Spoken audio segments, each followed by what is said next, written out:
How dear students, मैं शैलेंद्र कुमार आप लोगों के लिए आरपीएससी मेंस के लिए स्ट्रेंथ ऑफ मटेरियल का एक प्रैक्टिस सेशन लेकर आया हूं बेटा कि किस पैटर्न पर हमारा आरपीएससी मेंस में क्वेश्चन पूछाते हैं सिविल इंजीनियरिंग के बच्चों के लिए, राइट। तो आप सभी बच्चों को पता है बेटा, हमारे सिविल इंजीनियरिंग के टेक्निकल सेक्शन के 2 पेपर्स होते हैं बेटा, ठीक है, मेंस के अंदर। Each paper, each technical section या each technical paper contains 200 marks, 3 hours आपका टाइम ड्यूरेशन होता है बेटा। पेपर का जो पैटर्न रहता है बेटा, उसमें 2 नंबर के आपके 20 क्वेश्चंस आते हैं बेटा। 20 questions, each question will be for 2 marks. लेकिन वहां पर इंपॉर्टेंट चीज क्या है बेटा, आपके पास वर्ड्स लिमिटेशन रखी जाती है बेटा, राइट। जैसे आप देखिए, मैं एक आपके लिए एक सैंपल के रूप में मैं एक 2 नंबर क्वेश्चन लेकर आया हूं, व्हाट इज प्योर बेंडिंग। ये क्वेश्चन स्ट्रेंथ ऑफ मटेरियल का है बेटा, जिसमें आपके 2 मार्क्स में 15 वर्ड्स का आपको आंसर देना है बेटा। 15 वर्ड्स के अंदर अप्रोक्सीमेट 3 से 4 लाइंस के अंदर आपको आंसर देना होता है बेटा, राइट। उसके अलावा देखिए, इस प्रकार से आपके 5 मार्क्स के क्वेश्चन है। यहां पर देखिए, एक डेमो के रूप में मैं 5 मार्क्स के क्वेश्चन लेकर आया हूं। तो यहां पर जो वर्ड लिमिटेशन है that is around 50 words. 50 words का मतलब होगा करीबन 9 से 10 लाइंस आपको आरपीएससी देगा, उसमें आपको आंसर अपना कोट करना पड़ेगा, राइट। इसी प्रकार से आप देखिए बेटा, एक क्वेश्चन मैंने यहां पर 20 मार्क्स का पिक किया है, जिसकी वर्ड लिमिटेशन जो है दैट इज 200 वर्ड्स, यानी लगभग आपको A4 साइज के 2 पेजेस यहां पर प्रोवाइड किए जाएंगे इस क्वेश्चन को के आंसर को राइट करने के लिए, राइट। तो इस पैटर्न में आपके पास 3 तरह के क्वेश्चन पैटर्न्स आरपीएससी मेंस में पूछे आते हैं। 2 नंबर में 2 मार्क्स के आपके 20 क्वेश्चंस होंगे बेटा, तो 40 मार्क्स के आपके स्मॉल क्वेश्चंस होंगे, राइट। उसके अलावा आपके पास 5 मार्क्स के 12 क्वेश्चंस आपके यहां पूछे जाएंगे बेटा। 5 मार्क्स के 12 क्वेश्चंस, यानी 60 मार्क्स के आपका यहां पर हो गया 12 क्वेश्चन का वेटेज। इसके अलावा जो बड़े क्वेश्चंस होते हैं, जो लेंथी क्वेश्चंस होते हैं, वो आपके पूछे आते हैं 5 क्वेश्चन पूछे आते हैं। ईच क्वेश्चन जो होता है वो 20 मार्क्स का होता है, तो ये 100 मार्क्स के। तो यहां पर जो वेटेज है आपका 2 मार्क्स के 20 क्वेश्चंस, यानी 40 मार्क्स में हो गया आपके पास, और 12 क्वेश्चंस 5 मार्क्स ईच, यानी 60 का ही हो गया आपके पास। इसके अलावा 5 long questions each of 20 marks, यानी 100 मार्क्स का ही हो गया बेटा। तो टोटल नंबर ऑफ क्वेश्चन जो होंगे that is 20 each of 2 marks, then 12 questions each of 5 marks and 5 question each of 20 marks. तो आपके पास 20 plus 12 plus 5, ये आपके टोटल नंबर ऑफ क्वेश्चंस आपके टेक्निकल सेक्शन में पूछे आते हैं, राइट। हाफ सिविल इंजीनियरिंग जो होता है वो पेपर 1 में होता है टेक्निकल सेक्शन के, और हाफ सिविल इंजीनियरिंग जो होता है वो पेपर 2 में होता है टेक्निकल पेपर में, राइट। तो इस तरह से सिविल इंजीनियरिंग को 2 पार्ट्स में ब्रेक किया गया, राइट। तो बेटा यहां पर एक मैं आपके लिए सैंपल लेक्चर लेके आया हूं कि आरपीएससी मेंस के अंदर हमें क्वेश्चंस को किस तरह से अटेम्प्ट करना होता है लिमिटेड वर्ड्स के अंदर, ठीक है। कोई बच्चों को नॉलेज बहुत सारी होती है, लेकिन प्रॉब्लम इज दैट कि स्पेसिफाइड वर्ड्स के अंदर, एक स्पेसिफाइड लाइंस के अंदर क्वेश्चन को कैसे लिखना है, ये आपको समझ में आना चाहिए। That is very very important. Writing skills जो है आरपीएससी मेंस में बहुत इंपॉर्टेंट रोल प्ले करती है बेटा, राइट। तो उसी सेशन में मैं कुछ आपके लिए कुछ प्रैक्टिस क्वेश्चन लेके आया हूं। जैसा सभी बच्चों को पता है कि ऑलरेडी स्टडीफाई भारत जो है वो आरपीएससी मेंस के लिए बैच लॉन्च कर चुका है बेटा, जो जल्दी स्टार्ट होने वाला है बेटा। और इस समय आपके पास दशहरा ऑफर भी चल रहा है बेटा, जिसमें हम लोग मैक्सिमम डिस्काउंट आपको प्रोवाइड कर रहे हैं, राइट। जो हमारी अप्रोच रहेगी आरपीएससी मेंस के अंदर वो क्या रहेगी बेटा, थ्योरी जो होगी बेटा वो पॉइंट टू पॉइंट आपको पाई जाएगी। जितनी रिक्वायरमेंट है उतनी ही थ्योरी हम डिस्कस करेंगे, मतलब ब्रीफली हम थ्योरी आपको पढ़ाएंगे, और हमारा जो एंटायर फोकस रहेगा वो न्यूमेरिकल प्रैक्टिस पर रहेगा, राइटिंग स्किल्स पर रहेगा बेटा, राइट।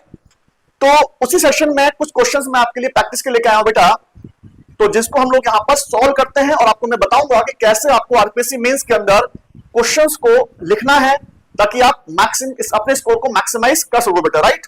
तो देखिए यहां पर ये कुछ क्वेश्चंस मैंने पिक किए हैं जो आरपीएससी मेंस के अंदर आए हुए हैं सोम के स्ट्रेंथ ऑफ मटेरियल के। तो आप देखिए बेटा, यहां पर जो फर्स्ट क्वेश्चन है that is what is pure bending.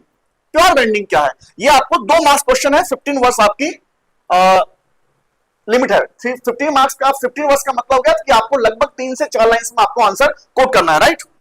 अब देखिए बेटा, प्योर बेंडिंग का मतलब क्या, सुनना बेटा।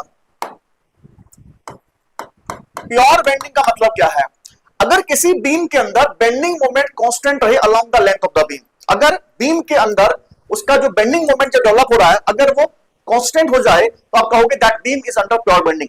तो what is the definition of pure bending, तो डेफिनेशन क्या होगी बताओ प्योर बेंडिंग की। How to write this answer, a beam is under pure bending A beam is under pure bending. A beam is under pure bending if bending moment remains constant. If bending moment remains constant along the length of the beam, along the length of beam, ठीक है। तो important चीज क्या है बेटा यहां पर कि बेंडिंग मोमेंट आपका यहां पर कांस्टेंट रहेगा, bending moment remains constant along the length of the beam, right. अब आपको देखो कुछ आप ऐड कर सकते हो तो यहां पर ऐड कर दीजिए, राइट। इसका एग्जांपल यहां पर आप मेंशन कर सकते हो, इसका एग्जांपल लिख दीजिए यहां पर, a simply supported beam, pure bending example क्या, a simply supported beam, a simple supported beam having equal and opposite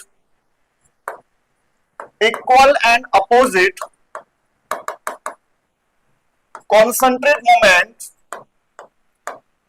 a simple supported beam having equal and opposite concentric moment at the supports। ये इसका एक practical example है।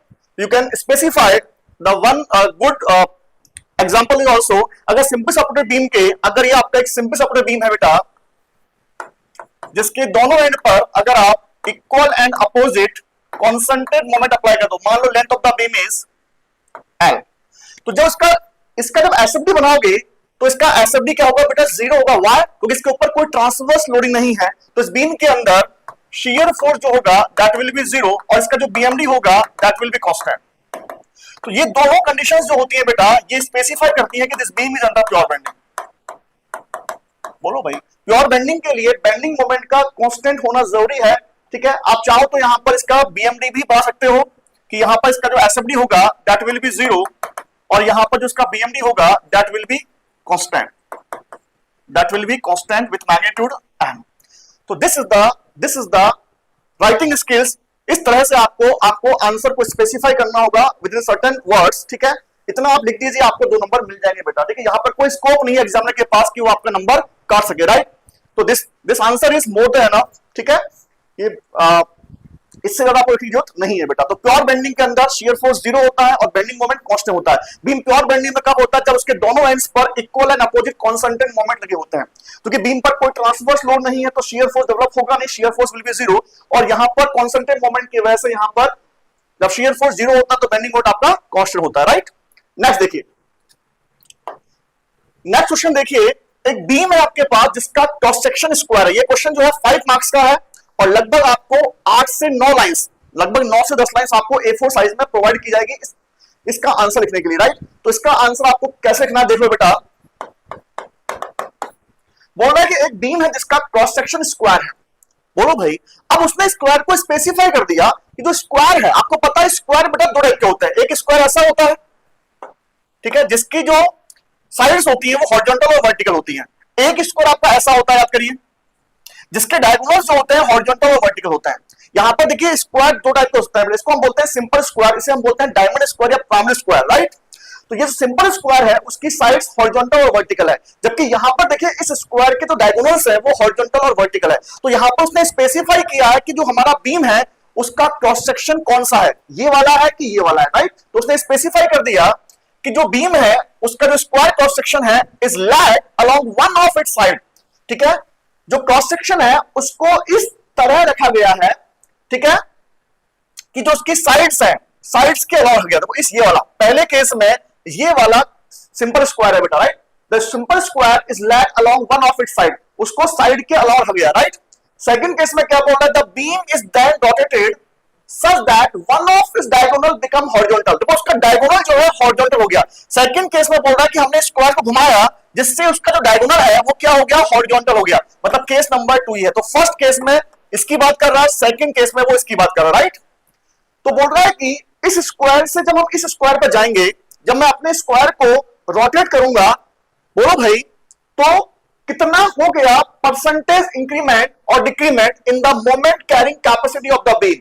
बोलो भाई, इस beam की जो मोमेंट कैरिंग कैपेसिटी है उसमें कितना इंक्रीमेंट हो गया इन टर्म्स ऑफ परसेंटेज। और आगे बोल रहा है कि परमिसिबल स्ट्रेस जो है बीम के अंदर वो क्या है, कांस्टेंट है।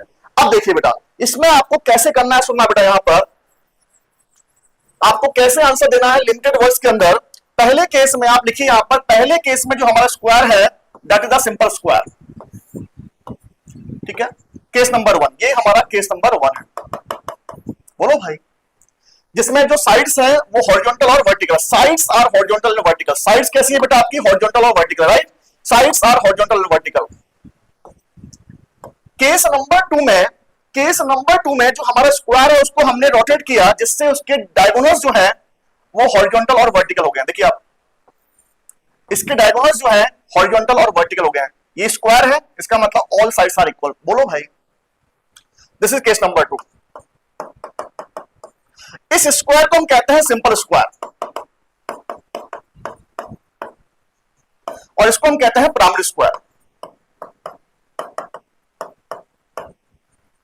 तो वो क्या पूछ रहा है आपसे कि जब हम सिंपल स्क्वायर से प्राइमरी स्क्वायर पर जाएंगे, ठीक है, तो मोमेंट कैरिंग कैपेसिटी में क्या चेंजेस आएगा, कितना परसेंट घट जाएगा, कितना परसेंट बढ़ जाएगा। तो आपको पता है बेटा, मोमेंट कैरिंग कैपेसिटी का जो फॉर्मूला होता है, यू नो वेरी वेल, किसी बीम की मोमेंट कैरिंग कैपेसिटी जो होती है बेटा, उसका सिंबल है mr, that is permissible bending stress into section modulus of the cross section about neutral axis. This is the moment carrying capacity. ये beam की मोमेंट कैरिंग कैपेसिटी होती है। बोलो भाई, ठीक है, यानी permissible bending stress into section modulus of the cross section about neutral axis, right. हमें दोनों केसेस में मोमेंट कैरिंग कैपेसिटी कंपेयर करनी है, तो we can compare very easily, यानी mr फर्स्ट केस का और mr सेकंड केस का। mr का फॉर्मूला क्या है, परमिसिबल स्ट्रेस किसके लिए, फर्स्ट केस के लिए, into section modulus first case का, परमिसिबल स्ट्रेस सेकंड केस का into section modulus second case का। उसने साफ साफ बोला, देखो कि परमिसिबल स्ट्रेस जो है वो दोनों केसेस में इक्वल है। यानी आप बोल सकते हो permissible stress for the first case and permissible stress for the second case are equal. इसका मतलब इट गेट्स कैंसल आउट। तो यानी mr का जो रेशो होगा वो उनके सेक्शन मॉडुलस के रेशो के बराबर होगा बेटा। बोलो भाई, mr का जो रेशो होगा वो उनके सेक्शन मॉडुलस के रेशो के बराबर होगा। अब आपको इन दोनों क्रॉस सेक्शन का सेक्शन मॉडुलस पता है, ठीक है, आपने बेंडिंग स्ट्रेस वाले चैप्टर में पढ़ा है। इसका जो सेक्शन मॉडुलस होगा अबाउट न्यूट्रल एक्सिस, बोलो भाई, इसकी न्यूट्रल एक्सिस कहां होगी बताओ। इसका जो सेंटर होगा एग्जैक्टली मिड में होगा, तो न्यूट्रल एक्सिस जो होगी बेटा सेंटर से पास होगी, तो this is the neutral axis. Neutral axis जो होती है वो क्रॉस सेक्शन के प्लेन में होती है और सेंटर से पास होती है बेटा। तो इस न्यूट्रल एक्सिस के अबाउट इसका जो सेक्शन मॉडुलस होता है, you know very well, section modulus क्या होता है, I N upon Y max. I कितना है about this neutral axis, that is a4/12, और वाई मैक्स कितना होगा बेटा, this the Y max. Y कहां से लेते हैं, न्यूट्रल एक्सिस से। वाई मैक्स इसका होता है एक्सट्रीम फाइबर्स का, दैट इज a/2। बोलो भाई, तो वाई मैक्स कितना हो गया, a/2। तो यहां से आपको फर्स्ट क्रॉस सेक्शन का सेक्शन मॉडुलस मिल जाएगा, दैट इज a3/6, क्योंकि आपको इन दोनों क्रॉस सेक्शन का सेक्शन मॉडुलस चाहिए अबाउट न्यूट्रल एक्सिस। इसी प्रकार से आप देखिए सेकंड जो क्रॉस सेक्शन है उसका जो सेंटर होगा एग्जैक्टली कहां होगा बेटा, मिड में होगा। तो this is the neutral axis. जो हॉरिजॉन्टल डायगोनल है इसका वही बन जाएगा न्यूट्रल एक्सिस। बोलो भाई, तो इसका अगर आप z निकालोगे, इसका अगर आप z निकालोगे सेकंड क्रॉस सेक्शन का, that is INA upon Y max, ठीक है। इस क्रॉस सेक्शन का I और इस क्रॉस सेक्शन का I सेम होता है बेटा। क्रॉस सेक्शन को रोटेट करने से I पर कोई प्रभाव नहीं पड़ता है, यानी इसका I भी कितना होगा, a⁴/12। लेकिन जो वाई मैक्स होगा इस केस में, this is the Y max, ये होता है a/√2। निकाल सकते हो बेटा पाइथागोरस से। बोलो भाई, आप इसको निकाल सकते हो ना, ये साइड a है, ये साइड a है, तो ये एंगल 90 का है बेटा। तो ये टोटल जो हाइट होगी, ये जो टोटल हाइट होगी, that is the length of this vertical diagonal. बोलो भाई, ये राइट एंगल ट्रायंगल बन रहा है क्या, इसमें ये साइड a है, ये a है, तो 90 के सामने वाला क्या होगा, हाइपोटेन्यूस हो गया। तो ये टोटल जो हाइट होगी दैट इज a√2 पाइथागोरस से। तो इस a रूट टू का आधा कर दो तो a बाई रूट टू, तो यहां पर y मैक्स जो होगा that will be a by root two. तो यहां से सेकंड क्रॉस सेक्शन का आपको z मिल गया about neutral axis that is a cube by 6 root two. आपको दोनों क्रॉस सेक्शन का आपको z पता है, बोलो भाई आपको दोनों क्रॉस सेक्शन का z पता है क्या, इस क्रॉस सेक्शन का और इस क्रॉस सेक्शन का। तो यहां पर z की वैल्यू पुट कर दीजिए that is a cube by 6 और a cube by 6 root two. इसको सिंप्लीफाई करोगे you will get 1 by root two, और 1 बाई रूट टू का मतलब होता है 1.414। बोलो भाई,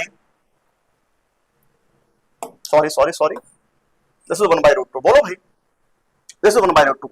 यानी आपने क्या देखा कि जो सिंपल स्क्वायर है जिसको केस नंबर 1 से इंडिकेट किया है और जो डायमंड स्क्वायर है उनके एमआर का जो रेशियो होगा that will be 1 by root two, और 1 बाई रूट टू होता है 0.707, राइट। 1 बाई रूट टू है बेटा यहां पर, ये सॉरी उल्टा कर दिया मैंने, गलती कर दी। That is this a cube and this a cube get cancel out, और ये रूट टू जाएगा बेटा, this is root two, that is 1.414, right. तो आपको परसेंटेज में निकालना है तो यू कैन से कि जो एमआर होगा दैट इज 1.414 mr2। बोलो भाई इसका मतलब क्या हो गया कि आपका जो फर्स्ट क्रॉस सेक्शन है उसकी जो मोमेंट कैरिंग कैपेसिटी है वो 41.4% ज्यादा है। बोलो भाई यानी 41.4% more moment carrying capacity of first cross section compare to second cross section. बोलो भाई पहले क्रॉस सेक्शन की जो मोमेंट कैरिंग कैपेसिटी, अगर कॉमन से लगाओ ना बेटा, अगर mr2 को 100 ले लूं, अगर mr2 को मैं 100 ले लूं तो mr1 कितना हो गया 141.4। इसका मतलब mr1 जो है mr2 से 41.4% ज्यादा वैल्यू आपको देगा बेटा। तो जो फर्स्ट क्रॉस सेक्शन है उसकी जो मोमेंट कैरिंग कैपेसिटी है वो सेकंड क्रॉस सेक्शन से 41.4% ज्यादा है।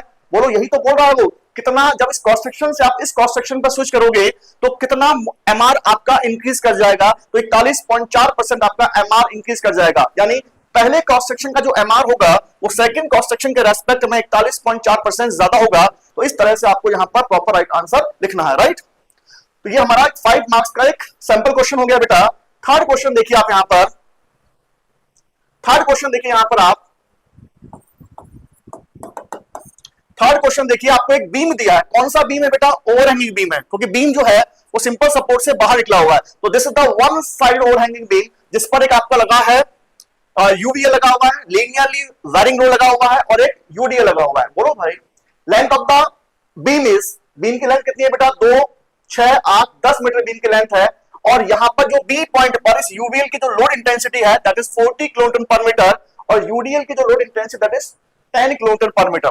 आपको इसका एसएफडी और बीएमडी बनाना है, और उसने बोला है साफ साफ कि साइन कन्वेंशन भी आपको लिखना है। विशेष ध्यान दे बेटा, एसएफडी बीएमडी बनाते समय अगर आपने साइन कन्वेंशन नहीं लिखे तो आपके मार्क्स उड़ जाएंगे। कि कौन सा साइन कन्वेंशन आप इस्तेमाल करो, you have to very specify, you have to specify very clearly, right.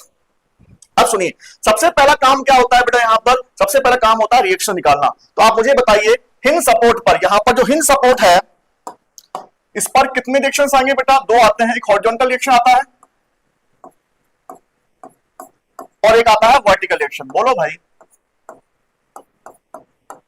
और ये जो है डी पॉइंट पर क्या है, रूलर सपोर्ट है। रूलर पे एक ही आता है आपका आरवीडी। बोलो भाई, अगर मैं यहां पर रिएक्शंस निकालने हैं, मेरे पास 3 रिएक्शंस हैं और condition of static equilibrium. Beam हमारा किसमें होता है बेटा, स्टैटिक इक्विलिब्रियम में होता है। यानी बीम के लिए आप समेशन fx 0 कर सकते हो, समेशन fy 0 कर सकते हो, और समेशन m 0 कर सकते हो, क्योंकि बीम जो है हमारा स्टैटिक इक्विलिब्रियम में आता है। तो आप लिखिए यहां पर since beam is under static equilibrium, beam is under static equilibrium, इसका मतलब x डायरेक्शन में आपको नेट फोर्स जो कर सकते हो। अब मुझे बताओ x डायरेक्शन में एक ही फोर्स है आपके पास, ओनली माइनस का आरएच। नेगेटिव x में तो उसको नेगेटिव लेंगे बेटा। इसके अलावा x में कोई फोर्स नहीं है, इसका मतलब आप बोल सकते हो कि जो हॉरिजॉन्टल रिएक्शन होगा हिंज सपोर्ट पर that will be equal to 0। इसके बाद फिर आपको वाई डायरेक्शन में नेट फोर्स जीरो करना है बेटा। वाई डायरेक्शन में नेट फोर्स निकालिए बेटा। बोलो भाई वाई डायरेक्शन नेट फोर्स कितना होगा बताया मुझे। वाई डायरेक्शन में आपको नेट फोर्स जीरो करना है बेटा, राइट। तो देखिए बेटा, एक तो इस यूडीएल का नेट आएगा कितना होगा 10 इंटू 2 कितना होगा बेटा 20। यूडीएल का नेट कितना होगा 20 किलोमीटर। कहां लगेगा यूडीएल के सेंट्रोइड पर, यहां से 1 मीटर पर। बोलो रे बाबू, यहां से 1 मीटर पर, right. This is the net load of this UDL. और जो यूवीएल होगा जो ट्रायंगल के फॉर्म में दिया है, इसका नेट लोड कितना होगा 1/2 बेस इंटू हाइट। तो 1/2 बेस कितना है इसका 4, हाइट कितनी है 40। तो नेट कितना हो गया बेटा इसका बताओ 80 हो गया। ये कहां लगेगा इस ट्रायंगल के सेंट्रोइड पर। और ट्रायंगल का जो सेंटर होगा वो बी पॉइंट से 4/3 पे होगा, क्योंकि टोटल लेंथ जो है वो 4 है बेटा। तो 1/3 पे होता है बी पॉइंट से, यानी यहां पर इसका जो सेंटर होगा वहां से आपका नेट लोड पास होगा बेटा। और कितना होगा 80 किलोमीटर का होगा। This is the net load. Net load को मैं यहां पर डॉटेड लाइन से रिप्रेजेंट कर रहा हूं। और ये बी पॉइंट से कितना दूर होगा बेटा 4/3 मीटर पर होगा, राइट। अब सुनिए बेटा, अब सुनिए बेटा, तो वाई डायरेक्शन में नेट फोर्स कितना है। ये फोर्स वाई डायरेक्शन में डाउनवर्ड, ये फोर्स वाई में डाउनवर्ड, और ये दोनों फोर्स वाई में है अपवर्ड। अपवर्ड फोर्स को हम पॉजिटिव माने। साइन कन्वेंशन क्या है बेटा मेरा बताओ। यहां पर साइन कन्वेंशन लिख दो आप। साइन कन्वेंशन क्या है, अपवर्ड फोर्स को आप पॉजिटिव मान रहे हो। यहां पर साइन कन्वेंशन क्या था, राइट वाले फोर्स को हमने पॉजिटिव माना था। बोलो भाई। तो देखिए ये अपवर्ड फोर्स है, इट विल बी पॉजिटिव। तो प्लस का आर बी ए, ठीक है, ये भी अपवर्ड है, इट विल बी पॉजिटिव। तो प्लस आरबीडी। ये डाउनवर्ड है मतलब नेगेटिव, तो माइनस का 80 माइनस का 20। सारे वर्टिकल फोर्सेस का समीशन आपने कर दिया 0। तो यहां से आप बोल सकते हो आर बी ए प्लस आरबीडी जो होगा बेटा it will B 100 kilo Newton. ठीक है, दिस इज इक्वेशन नंबर 1। अभी यहां पर दो अननोन से बेटा इक्वेशन एक है हमारे पास, तो we have to use the other equation. ठीक है, that is the net moment आपको जीरो करना पड़ेगा बेटा। और साइन कन्वेंशन को ले लो, क्लॉकवाइज मोमेंट को हमने यहां पर क्या मान लिया बेटा पॉजिटिव मान लिया। मोमेंट आप किसी पॉइंट के अबाउट लेते हो बेटा, बोलो भाई, क्योंकि मोमेंट निकालने के लिए हमें फोर्स को डिस्टेंस से मल्टीप्लाई करना पड़ता है। तो डिस्टेंस आपको फोर्स को डिस्टेंस से मल्टीप्लाई करना पड़ेगा। तो इसका मतलब मोमेंट आप किसी स्पेसिफिक पॉइंट के अबाउट लोगे, तो आप चाहो तो ए के अबाउट ले लो, आप चाहो तो बी के अबाउट लो, चाहो सी के अबाउट, जिस भी पॉइंट के अबाउट आप मोमेंट लेना चाह सकते हो। तो जनरली मैं मोमेंट को सपोर्ट के अबाउट लेता हूं बेटा, तो मैं यहां पर ए के अबाउट ले रहा हूं। आप ऐसा कोई हार्ड एंड फास्ट रूल नहीं है कि आप ए के अबाउट लीजिए, आप बी के अबाउट ले सकते हो, आप सी के अबाउट ले सकते हो, आप डी के अबाउट ले सकते हो, और आप ई के अबाउट, किसी भी पॉइंट के अबाउट आप मोमेंट ले सकते हो, राइट। साइन कन्वेंशन क्या है, क्लॉकवाइज मोमेंट को आप पॉजिटिव मानो। क्योंकि आप मोमेंट जो है बेटा ए के अबाउट ले रहे हो, तो डिस्टेंस फोर्सेस की, वर्टिकल फोर्सेस की जो डिस्टेंस होगी आप ए से ही लोगे बेटा। मोमेंट किसका लेते हैं, वर्टिकल फोर्सेस का। कैसे लेते हैं, डिस्टेंस से मल्टीप्लाई करके। डिस्टेंस कहां से लेंगे, ए से लेंगे बेटा, राइट। तो देखिए ये जो वर्टिकल फोर्स है आर वी ए, इसकी डिस्टेंस कितनी है, पॉइंट ए से 0 है क्या, तो इसका मोमेंट कितना हो गया आर वी ए इंटू 0। बोलो भाई, मोमेंट क्या होता है, फोर्स इंटू डिस्टेंस। डिस्टेंस कहां से, ए पॉइंट से, क्योंकि आरवी जो है वो पॉइंट ए से पास हो रहा है, तो इसका पॉइंट ए के अबाउट मोमेंट 0 हो गया बेटा। 80 का जो डाउनवर्ड फोर्स है इसका मोमेंट कितना होगा बेटा बताओ, अबाउट ए से कितना दूर है फोर्स बताओ, 2 + 4/3। इसका मोमेंट हो गया 80 का फोर्स है, डिस्टेंस कितनी है 2 + 4/3। मुझे एक बात बताओ बेटा, ये जो फोर्स है 80 वाला, ये ए के अबाउट कैसा मोमेंट देगा। इस लोड की टेंडेंसी क्या होगी, बीम को ए के अबाउट घुमाने की क्लॉकवाइज टेंडेंसी होगी ना। ये जो लोड है वो बीम को ए के अबाउट कैसे घुमाएगा, क्लॉकवाइज। तो इसका जो मोमेंट है अबाउट ए कैसा होगा, क्लॉकवाइज। और क्लॉकवाइज को आप क्या मान रहे हो, पॉजिटिव मान रहे हो, तो it will produce a positive moment, right. अब सुनिए बेटा, जो आरवीडी फोर्स है इसका मोमेंट कैसा होगा, अबाउट है। ये आरवीडी का जो मोमेंट होगा देखो ए के अबाउट जो आरवीडी फोर्स है वो कैसे घुमाएगा बीम को, एंटी क्लॉकवाइज। बोलो भाई, इसकी टेंडेंसी क्या है आरवीडी की, अबाउट ए। बीम को घुमाने की टेंडेंसी क्या है आरवीडी की, अबाउट ए, एंटी क्लॉकवाइज। इसका मतलब आरवीडी जो है वो एंटी क्लॉकवाइज मोमेंट प्रोड्यूस कर रहा है, और एंटी क्लॉकवाइज को हम नेगेटिव लेंगे, तो क्लॉकवाइज को हम यहां पर पॉजिटिव ले रहे हैं। तो माइनस ऑफ आरवीडी, डिस्टेंस कितनी है इसकी बताओ, ए से 2 4 6 और 2 8, तो डिस्टेंस हो गई बेटा इसकी 8। और इसका जो मोमेंट है दैट इज एंटी क्लॉकवाइज। इसके अलावा जो यूडीएल का जो नेट फोर्स है दैट इज 20, ये कैसा मोमेंट देगा अबाउट ए, बताओ भाई, क्लॉकवाइज देगा क्या? इस लोड की जो टेंडेंसी है अबाउट ए कैसी है? ए के अबाउट ये लोड जो है वो कैसे घुमाएगा बीम को? क्लॉकवाइज घुमाएगा। इसकी जो टेंडेंसी है बीम को घुमाने की वो क्लॉकवाइज है, इसका मतलब ये क्लॉकवाइज मोमेंट जनरेट करेगा। तो इस लोड की डिस्टेंस कितनी है पॉइंट ए से, बताओ भाई? 1 2 3, 3 और 4 7, 7 और 2 9, और ये क्लॉकवाइज दे रहा है, क्लॉकवाइज को हम पॉजिटिव मान रहे हैं, तो 20 इंटू 7 का, बोलो भाई। तो हमने सारे वर्टिकल फोर्सेस के मोमेंट ले लिए, इसका मोमेंट 0 हो गया, इसका हो गया 80 इंटू 2 प्लस 4/3। और क्लॉकवाइज मोमेंट देगा, जो आरवीडी है उसका एंटी क्लॉकवाइज मोमेंट है, that will be negative. Distance कितनी है आरवीडी की? 8 मीटर है बेटा। और जो 20 का यूडीएल का जो नेट लोड था, यूडीएल का जो नेट लोड था 20, उसकी डिस्टेंस कितनी है पॉइंट ए से? 2 4 6 और 2 8 और 1 9, बोलो भाई। Sorry, I made the mistake. 2 2 2 4 6 6 और 2 8 9 मीटर। सॉरी, इसको 9 कर लो बेटा, I made a mistake. This is 9 metre. Clear? तो इस तरह से आप सारे वर्टिकल फोर्सेस का मोमेंट ले सकते हो बेटा, राइट? नाउ इसको सॉल्व कर लो, तो इस इक्वेशन में एक ही अननोन है आरवीडी। आरवीडी आपको मिल जाएगा, उस आरवीडी की वैल्यू इक्वेशन 1 में पुट कर देना, आपको आरवी मिल जाएगा, राइट? तो दिस इज 80। यहां पर एलसीएम लोगे बेटा, तो 3 दूनी 6, 6 और 4 10, 10/3 आएगा बेटा, ठीक है ना? 3 एलसीएम लोगे तो 6 + 4 10/3, ये हो गया 180। तो यहां से ये हो गया आपका एलसीएम लीजिए यहां पर, आरवीडी जो आरवीडी इंटू 8,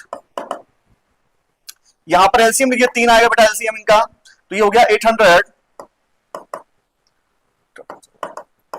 बोलो भाई, तो ये हो गया आपका 800 + 500 1340/3।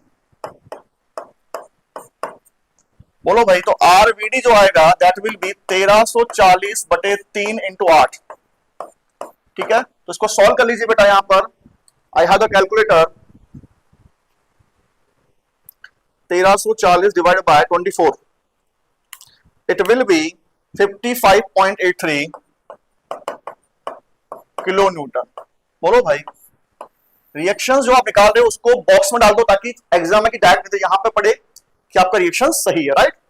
और क्योंकि हमारा रिएक्शन धनात्मक आया है, इसका मतलब जो डायरेक्शन आपने अज्यूम कर रखी है वो आपने सही अज्यूम कर रखी है, तो आरवीडी हमारा वर्टिकली अपवर्ड रहेगा। अगर हमारा रिएक्शन नेगेटिव आता तो हमें आरवीडी डायरेक्शन को रिवर्स करना पड़ता बेटा, राइट? आरवीडी मिल गया, तो इक्वेशन 1 से, फ्रॉम इक्वेशन 1 यहां पर आरवीडी पुट कर दो, तो इक्वेशन 1 से आरवी कितना आएगा बेटा? 100 माइनस 55.83, इट विल बी 44.17। ये आपका आरवी आ गया बेटा। बोलो भाई, आरवी हमारा धनात्मक आया, इसका मतलब जो डायरेक्शन आपने अज्यूम कर रखी है आरवी की, वो आपने एकदम बिल्कुल सही अज्यूम कर रखी है, दैट इज वर्टिकली अपवर्ड। बोलो भाई, तो ये आपका आरवी और आरवीडी मिल गया बेटा, राइट? अभी आपने सिर्फ रिएक्शन निकाले हैं, तो यहां पर जो आरवी है that will B 44.17 kilo Newton, और ये जो आरवीडी है that will B 55.83 kilo Newton, right? अभी आपने सिर्फ और सिर्फ रिएक्शन निकाला है बेटा, राइट? नाउ आपको इसका ड्रॉ करना है एसएफडी और बीएमडी, राइट? क्लियर बेटा?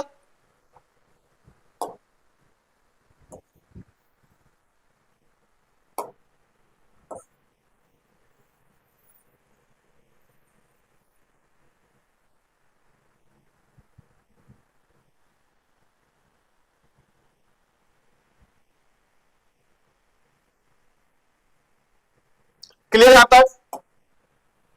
बोलो भाई, इसमें कोई दिक्कत है तो बताओ बेटा, यहां तक कोई दिक्कत है तो बताओ भाई।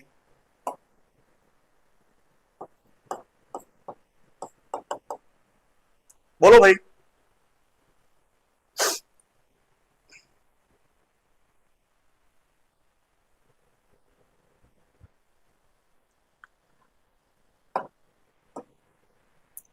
अब सुनिए बेटा, अब सुनिए बेटा, मैं यहीं पर इसके नीचे ही जो आपका लोडिंग डायग्राम है उसी के नीचे मैं एसएफडी और बीएमडी प्लॉट करूंगा, राइट। तो I will take some reference lines.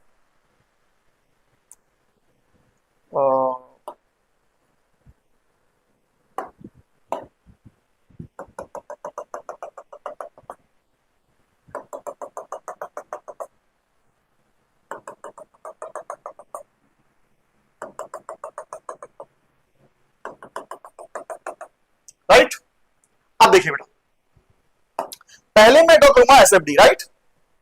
पहले मैं ड्रॉ करूंगा एसएफडी। ये हमारे एसएफडी के रेफरेंस लाइन है बेटा, ये हमारे एसएफडी के रेफरेंस लाइन है, राइट। ये हमारे एसएफडी के रेफरेंस लाइन है। This is A point, this is B point, this is C point, this is D point and this is E point, right. अब सुनना बेटा, ए पर एक पॉइंट लोड है, आपको पता है पॉइंट लोड की वजह से एसएफडी में सडन जंप आएगा। तो इस पॉइंट ए की वजह, इस आरवी की वजह से जो ए पर पॉइंट लोड है, रिएक्शन पॉइंट लोड है, इसकी वजह से एसएफडी में सडन जंप आएगा इन द अपवर्ड डायरेक्शन। बोलो भाई, तो अपवर्ड डायरेक्शन में जंप आएगा क्या नहीं आएगा, बताओ कितने का आएगा, 44.17 का। तो यहां से आपका ये जंप आएगा 44.17 किलो न्यूटन का। बोलो भाई, इसके बाद बीच में कोई वर्टिकल लोड नहीं है, एसएफडी रिमेन्स कांस्टेंट। तो आपको लिखना पड़ेगा आगे सॉल्यूशन में कि शियर फोर्स कैलकुलेशन आप कर रहे हो बेटा, शियर फोर्स कैलकुलेशन।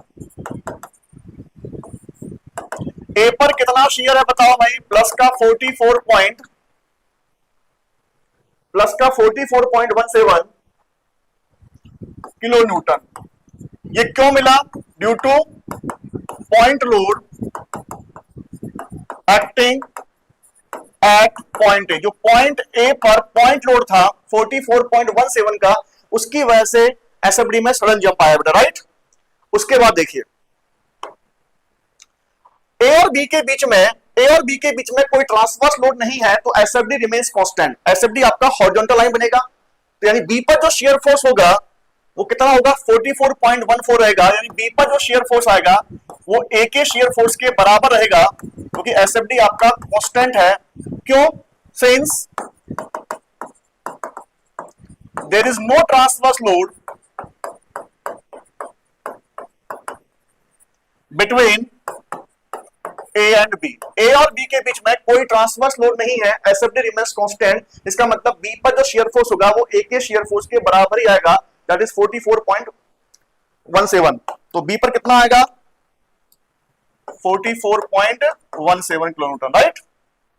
अब सुनना, अब आपका ट्रांसवर्स लोड है बी से सी सेगमेंट में, इसका मतलब एसएफडी अब कांस्टेंट नहीं बनेगा। आपको पता है जब हमारी लोडिंग जो है वो लीनियर होती है, यूवीएल के फॉर्म में होती है, तो एसएफडी बनता है पैराबोला। एसएफडी बनता है पैराबोला। बोलो भाई, एसएफडी बनता है पैराबोला, राइट। बोलो भाई, या एक तरीका और देखो, आप इसको एग्जाम में ऐसे भी कर सकते हो। अगर एग्जाम में आपको यहां पर करना है तो एक तरीका और है आपके पास, आप इसको साइन कन्वेंशन से भी कर सकते हो बेटा, राइट। आप यहां पर लिखिए शियर फोर्स का साइन कन्वेंशन। अगर आपको एग्जाम में कोई साइन कन्वेंशन की बात की तो हमें साइन कन्वेंशन लिखना पड़ेगा यहां पर। तो साइन कन्वेंशन जो है शियर फोर्स का वो क्या है बताओ भाई, अगर सेक्शन के लेफ्ट में चेक कर रहे हैं तो अपवर्ड फोर्स को मानेंगे पॉजिटिव, और राइट में चेक कर रहे हैं तो डाउनवर्ड फोर्स को मानेंगे पॉजिटिव। साइन कन्वेंशन क्या है बेटा, सेक्शन के लेफ्ट में अपवर्ड फोर्स को मानेंगे पॉजिटिव, और अगर राइट में चेक करें तो राइट में डाउनवर्ड फोर्स को मानेंगे पॉजिटिव, ठीक है। अगर हमने लेफ्ट में अपवर्ड को पॉजिटिव माना है तो लेफ्ट में डाउनवर्ड को मानेंगे नेगेटिव। बोलो भाई, लेफ्ट में अपवर्ड इज पॉजिटिव तो लेफ्ट में डाउनवर्ड इज नेगेटिव, राइट में डाउनवर्ड इज पॉजिटिव तो राइट में अपवर्ड इज नेगेटिव। बोलो भाई, आपका जो साइन कन्वेंशन क्या है बेटा, देखो यहां पर लेफ्ट में अपवर्ड को आपने पॉजिटिव माना है तो लेफ्ट में डाउनवर्ड होगा आपका नेगेटिव। अपवर्ड पॉजिटिव है तो लेफ्ट में downward will be negative. Right में आपका डाउनवर्ड पॉजिटिव है तो राइट में अपवर्ड विल बी नेगेटिव। बोलो भाई, तो this the sign convention we are using. आपको पता है जब शियर फोर्स निकालते हैं किसी भी पॉइंट पर, तो शियर फोर्स हम ए पे निकाल रहे हैं, किसी भी पॉइंट पर वही शियर फोर्स होता है जितना वर्टिकल फोर्स उसके लेफ्ट में होता है। ए पर शियर निकालने के लिए आप चेक करिए ए के लेफ्ट में कितना वर्टिकल फोर्स है। ए के लेफ्ट में कोई वर्टिकल फोर्स नहीं है, इसका मतलब ए पर शियर कितना होगा, 0 होगा। बोलो भाई, ए पर शियर कितना होगा, 0 होगा। ए किसी पॉइंट पर वही शियर फोर्स होता है जितना वर्टिकल फोर्स के लेफ्ट में होता है। तो आप देखिए ए पर जो शियर फोर्स है, देखो वहां स्टार्टिंग में 0 था, ए पर शियर फोर्स 0 था, फिर ए पर आपको पॉइंट लोड मिला। तो आपको पता है पॉइंट लोड की वजह से एसएफडी में क्या आता है, सडन जंप आता है। यानी आप लिखिए यहां पर ए पर पॉइंट लोड की वजह से पहले शियर फोर्स 0 था, अब उसमें 44.17 का अपवर्ड जंप आया ड्यू टू पॉइंट लोड। यानी अब आपको जो शियर मिलेगा ए पर कितना मिलेगा, due two point load acting at A point. बोलो भाई, ए पर जो पॉइंट लोड था उसकी वजह से आपको पहले वैल्यू 0 थी, फिर वैल्यू ए पर आपको दो वैल्यू मिल गया बेटा। ए पर पहले वैल्यू 0 थी, फिर हो गया 44.14। क्यों आया, इस पॉइंट लोड की वजह से सडन जंप आया, राइट। अब आपको बी पर निकालना है, तो आपको पता है किसी पॉइंट पर वही शियर फोर्स होता है जितना वर्टिकल फोर्स उसके लेफ्ट में होता है। तो बी के लेफ्ट में मुझे बताओ, बी पर शियर निकाले तो बी के लेफ्ट में एक ही तो वर्टिकल फोर्स है। बोलो भाई, बी के लेफ्ट में एक ही तो वर्टिकल फोर्स है, और हमारा साइन कन्वेंशन क्या बोलता है, लेफ्ट में अगर आप चेक कर रहे हो तो अपवर्ड को मानते हो पॉजिटिव, तो बी के लेफ्ट में चेक कर रहे हैं, लेफ्ट में एक ही वर्टिकल फोर्स है, कैसा, अपवर्ड है, it will B positive shear. तो बी पर कितना शियर होगा, 44.17। बोलो भाई, क्लियर। तो आपको बी पर शेयर मिलेगा। तो आप देखिए ए पर और बी पर शेयर फोर्स आपको सेम मिल रहा है, ए पर और बी पर आपको शेयर फोर्स सेम मिल रहा है, इसका मतलब SFD remains the horizontal line, right. अब बी पर पहुंच गए, अब सुनना बेटा, अब हमारा ये क्या है बताओ भाई, ये हमारा यूवीएल है, यानी एसएफडी बनेगा पैराबोला, एसएफडी बनेगा पैराबोला। अगर मैं सी पॉइंट पर शियर फोर्स निकाल लूं तो मैं उसे पैराबोला ज्वाइन कर दूंगा। तो अगला टारगेट क्या है मेरा, सी पॉइंट पर शियर निकालना है। बोलो भाई, सी पॉइंट पर शियर निकालने के लिए आप चेक करिए उसके लेफ्ट में कितना वर्टिकल फोर्स है। तो सी के लेफ्ट में कितने वर्टिकल फोर्स है बताओ भाई, सी के लेफ्ट में एक तो वर्टिकल फोर्स ये रहा और एक इस यूवीएल का नेट लोड है। बोलो भाई, सी के लेफ्ट में दो वर्टिकल फोर्स है, सी के लेफ्ट में दो वर्टिकल फोर्स है। साइन कन्वेंशन क्या बोलता है, लेफ्ट में अपवर्ड को मानेंगे पॉजिटिव और लेफ्ट में डाउनवर्ड को मानेंगे नेगेटिव। बोलो भाई, तो लेफ्ट में upward is positive, sign convention क्या है, लेफ्ट में अपवर्ड इज पॉजिटिव। सी के लेफ्ट में हम वर्टिकल फोर्स चेक कर रहे हैं, सी के लेफ्ट में एक वर्टिकल फोर्स इरा और एक वर्टिकल फोर्स इरा, लेफ्ट में अपवर्ड इज पॉजिटिव, ये अपवर्ड है लेफ्ट में, सी के लेफ्ट में it will B positive shear, और ये डाउनवर्ड है इट विल बी नेगेटिव। तो क्या आएगा 44.17, ये पॉजिटिव होगा और ये नेगेटिव होगा। तो क्या आएगा बेटा बताओ भाई,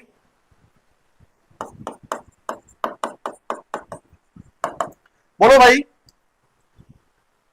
तो 44.17 minus 80 it will B minus का 35.83 किलो न्यूटन। यानी आपको बेटा, आपको सी पॉइंट पर शियर फोर्स मिल चुका है, सी पॉइंट पर जो शियर फोर्स है आपका वो कितना है, माइनस का 35.83, राइट, माइनस का 35.83,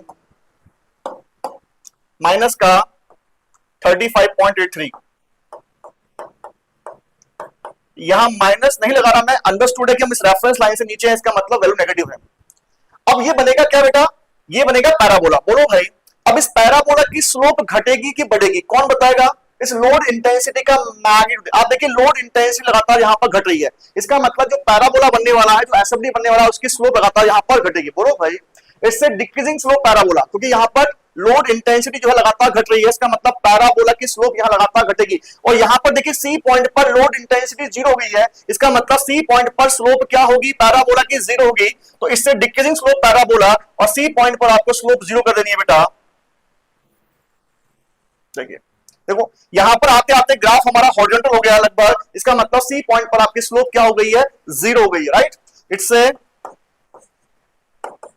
it's a second degree parabola, और इसकी स्लोप जो है बेटा वो डिक्रीजिंग स्लोप है, it's a decreasing slope parabola, right. अब उसके बाद देखिए, तो सी पर आपने शेयर निकाल लिया। देखो यहां पर एक पॉइंट इंपॉर्टेंट है, ये पॉइंट बड़ा इंपॉर्टेंट है, एफ पॉइंट, क्योंकि यहां पर इस एफ पॉइंट पर एसएफडी ने अपना साइन चेंज किया है बेटा, राइट। बोलो भाई, अब देखिए सी से डी में निकालना है आपको शेयर फोर्स, तो सी पर निकाल लिया, डी पर निकालते हैं। तो डी पर वही शेयर फोर्स होगा जितना वर्टिकल फोर्स डी के लेफ्ट में होगा। तो डी पर आपको शेयर फोर्स निकालना है, तो आप चेक करिए डी के लेफ्ट में कितना वर्टिकल फोर्स है।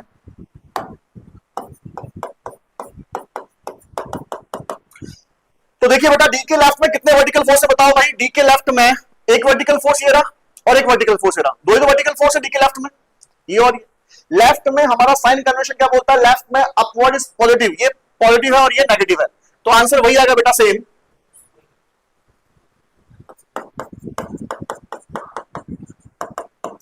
या डायरेक्ट आप बोल सकते थे कि सी और डी के बीच में कोई ट्रांसवर्स लोड नहीं है, सी और डी के बीच में कोई वर्टिकल लोड नहीं है, एसएफडी रिमेन्स कांस्टेंट। बोलो भाई अगर कोई वर्टिकल लोड नहीं है तो एसएफडी हमारा हॉरिजॉन्टल लाइन बनेगा, it will be the constant line, यानी वैल्यू आपकी चेंज नहीं होगी।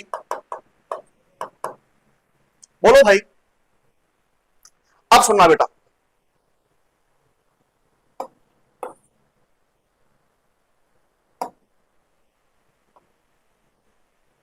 राइट, अब सुनना बेटा।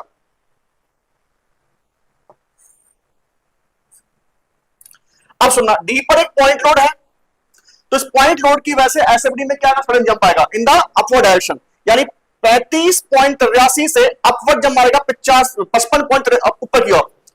भाई 35.83 नेगेटिव, ये वैल्यू नेगेटिव है, 35.83 ये वैल्यू, और ये पॉइंट लोड की वजह से अपवर्ड जंप मारेगा कितने का, 55.83 का, तो ये कहां पहुंच जाएगा बेटा बताओ भाई, ये पहुंच जाएगा +20 पे। कहां पहुंच जाएगा बेटा, +20 पर। बोलो भाई देख लो ये हाइट कितनी है 35.83 और ये हाइट 20 है, टोटल कितना हो गया, टोटल जो जंप मारा कितने का मारा बताओ भाई, 55.83 का अपवर्ड जंप मारा, राइट। अब सुनना बेटा, तो आप लिखिए यहां पर 35.83, यानी आपको निकालना है डी पर, आपको डी पर निकालना है, तो डी पर पहले कितना था 35.83 था नेगेटिव में, तो डी पर आपको पहले था माइनस का 35.83 प्लस कितने का जंप मारा बेटा, पॉइंट लोड कितने का था 55.83 का पॉइंट लोड था, 55.83 का अपवर्ड पॉइंट लोड था, तो it will B +20 kilo Newton. बोलो रे बाबू, ठीक है। तो ये जंप क्यों आया, ये जंप आया due two point load of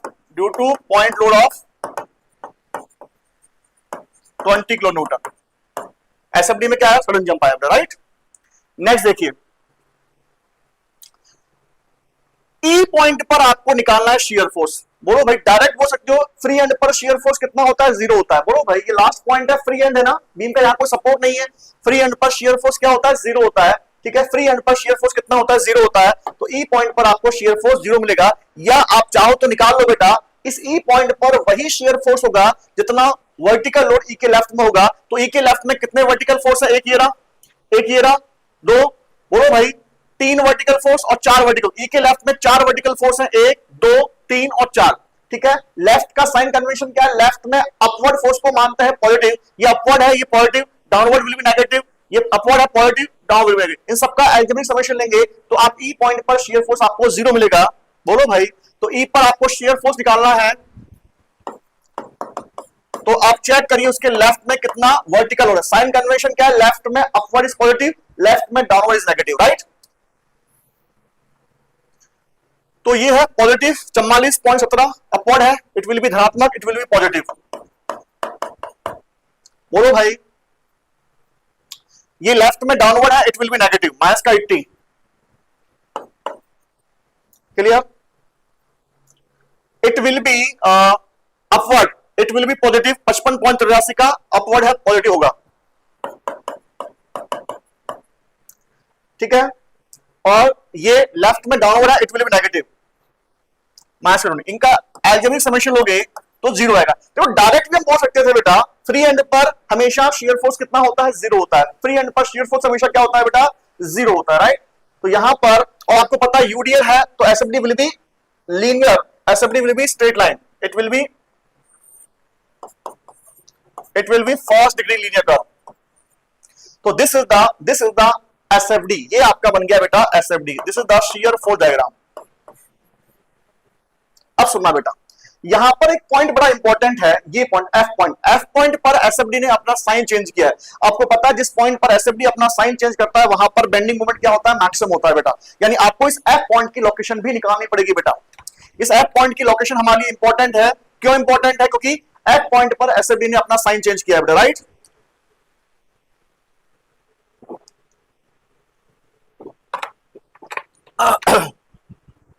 इस एफ पॉइंट की लोकेशन निकालने के लिए काम करिए, आप इस पैराबोला की क्वेश्चन निकाल लो। अगर इस कर्व की क्वेश्चन निकाल लू मैं, इस पैराबोला की क्वेश्चन निकालू और वो इट्स अ पैराबोला, तो जो इक्वेशन आपको मिलेगी वो फंक्शन ऑफ एक्स स्क्वायर मिलेगी। कौन? इसे पैराबोलिक कर्व, इसे सेकंड डिग्री पैराबोला। और इस पैराबोला की इक्वेशन को मैं जीरो के बराबर रख दूं, क्योंकि आपको पता है पैराबोला पर एक पॉइंट ऐसा जहां पर वैल्यू जीरो है। तो जैसे ही मैं इस पैराबोला की इक्वेशन को जीरो के बराबर रखूंगा, आपको एफ पॉइंट की लोकेशन मिल जाएगी बेटा, राइट। तो सबसे पहले आपको इस पैराबोला की इक्वेशन निकालनी है, किससे? मेथड ऑफ सेक्शन से। तो देखिए बेटा, मैंने एक सेक्शन लिया, मैंने, क्योंकि मुझे पता है जो एफ पॉइंट है वो बी से सी में लाई कर रहा है, तो मैं सेक्शन कहां लूंगा? बी से सी में लूंगा। और मैंने आपसे हजारों बार कहा है, जब भी हम यूवीएल में सेक्शन लेते हैं तो एक तरफ आपको ट्रेपेजियम मिल रहा है, दूसरी तरफ आपको ट्रायंगल मिल रहा है। बोलो भाई, तो आप कैलकुलेशन उधर करिए जिधर बनता है ट्रायंगल।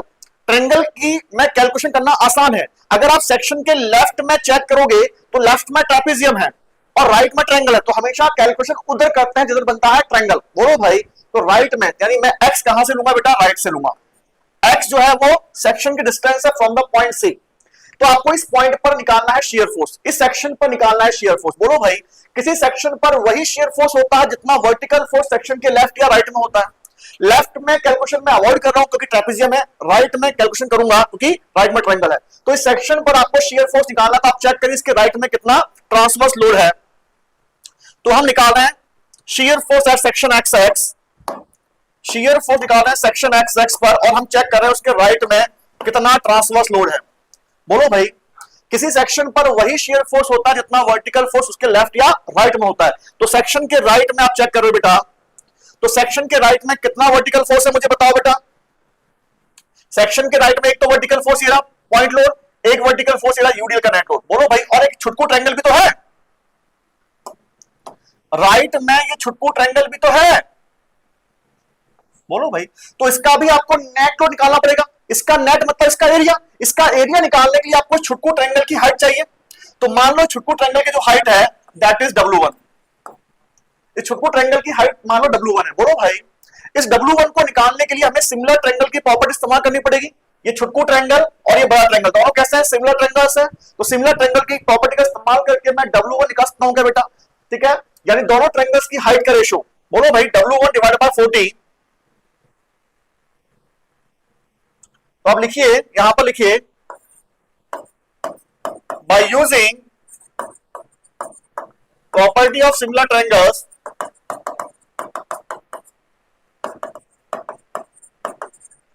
W1 छुटकू की हाइट थी, बड़े की हाइट 40 थी बेटा, राइट। इसका बेस कितना था? x, बड़े का बेस कितना था? 4, x/4। तो यहां से W1 कितना आ गया? 40/4 का मतलब 10। बोलो भाई, तो W1 हमें कितना मिल गया? 10x मिल गया।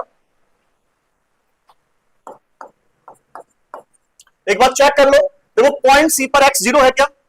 पॉइंट सी पर आपको लोड इंटेंसिटी निकालनी है, तो x की 0 पुट की तो कितना आ गया? लोड इंटेंसिटी 0 आ गया। आपको बी पर निकालनी है लोड इंटेंसिटी, तो बी पर x कितना हो गया? 4 हो गया। x की 4 पुट की, हम 10 × 4 40 आ गया। इसका मतलब ये इक्वेशन जो है वो ये स्ट्रेट लाइन की इक्वेशन निकाल ली आपने, W1 बराबर 10x। बोलो भाई, तो आपने W1 निकाल लिया। इस छुटकू ट्रायंगल की आपने हाइट निकाली, सेक्शन एक्स एक्स पर जो लोड इंटेंसिटी थी आपने वो निकाली बेटा। बोलो भाई, अब मुझे बताओ इस सेक्शन के राइट में कितना वर्टिकल फोर्स है? एक तो छुटकू ट्रायंगल का नेट लोड है। क्या ये नेट लोड निकाल सकते हो क्या? बिल्कुल निकाल सकते हैं। कैसे? एरिया ऑफ ट्रायंगल से, यानी 1/2 बेस इंटू हाइट। 1/2 बेस कितना है इसका? x, हाइट कितनी है इसकी बताओ? 10x। तो कितना आ गया?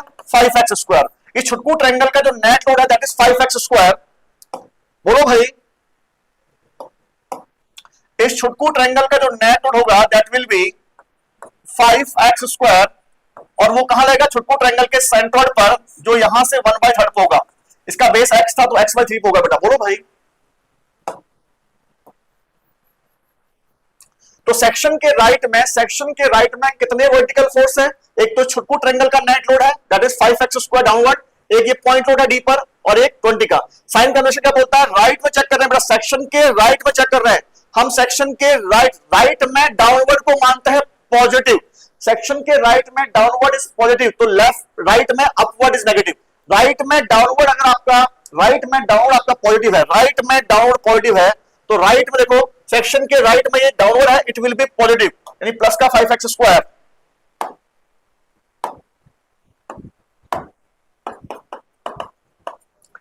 बोलो भाई। इसके अलावा राइट में अपवर्ड है, राइट में डाउनवर्ड को अगर पॉजिटिव माने तो राइट में अपवर्ड विल बी नेगेटिव तो माइनस का 55.83 माइनस का 55.83 और ये भी राइट में डाउनवर्ड है, डाउनवर्ड इज पॉजिटिव प्लस 20। तो ये इक्वेशन कितनी आएगी बताओ भाई, प्लस का 5x स्क्वायर और ये हो गया माइनस का 35.83। It's a second degree parabola, second degree parabolic का। तो जो आपका पैराबोला बन रहा है उसकी जो शियर फोर्स की इक्वेशन आपने वो निकालनी बेटा। बोलो भाई 5x स्क्वायर माइनस 35.83। अब सुनना बेटा, ये पैराबोला की आपने इक्वेशन निकाल ली। इस पैराबोला पर एक पॉइंट ऐसा जहां पर शियर फोर्स 0 है तो इस पैराबोला की इक्वेशन को अगर मैं 0 के बराबर तो मुझे एफ पॉइंट की लोकेशन मिल जाएगी क्या बताओ भाई।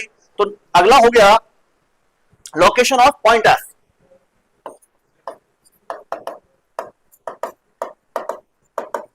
तो पॉइंट एफ की लोकेशन निकालने के लिए जो आपने शियर फोर्स निकाला है उसे 0 के बराबर रख दो बेटा, यानी 5x square 5x square minus 35.83। तो यहां से x कितना आएगा बताओ भाई।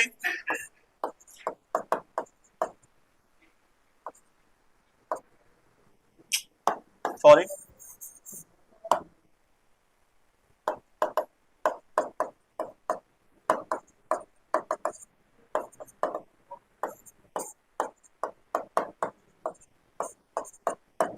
बोलो भाई। तो इसको सॉल्व कर लो कैलकुलेटर से बेटा। 35.83 divide by 5 square root of this answer, square root of answer it will be 2.67। X कहां से लिया था आपने बताओ भाई, एक्स कहां से लिया था आपने, एक्स आपने लिया था पॉइंट सी से, यानी पॉइंट सी से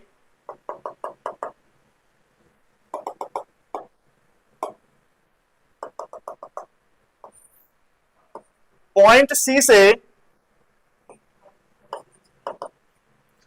सी से कितना था, ये रहा 2.67 पर।